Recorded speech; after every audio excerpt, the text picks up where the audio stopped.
My name is Ed Maresh. I live here in Vancouver, Washington. I worked at Willamette Iron and Steel at the shipyard there. We were building aircraft carriers for the Navy. Left the shipyards in the summer of 1943. And we walked in the recruiting office, and the officer there says, "What can I do for you boys?" And Bud says, "I want to join the Navy." And he says, "Fine." And he says, "How old are you?" 17.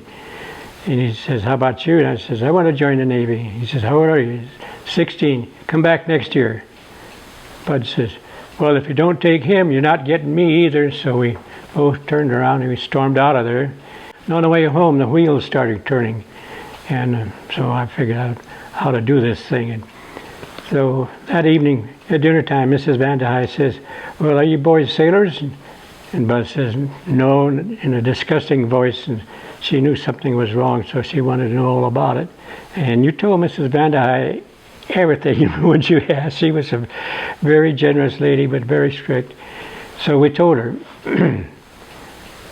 But Bud says, "But Eddie's got it taken care of." "What do you mean?" He said, "Well, he's got it taken care of. We're going to go to Portland tomorrow and live down there."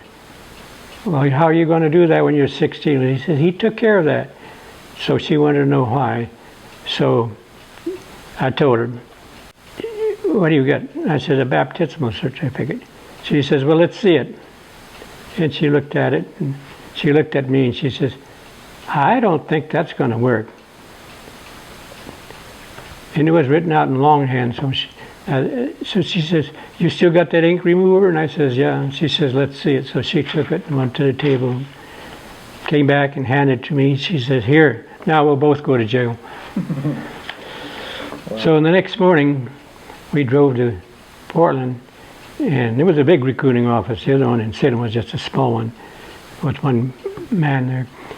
And we start down through the office, and who do we see sitting down near the end? Or the same guy that was in Salem the day before. So we turned around and got out of there real quick, like before he saw us. So we got out and we got to thinking, what happened?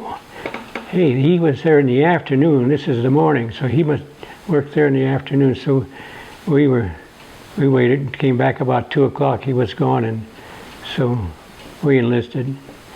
And we were a couple of nervous kids, you know.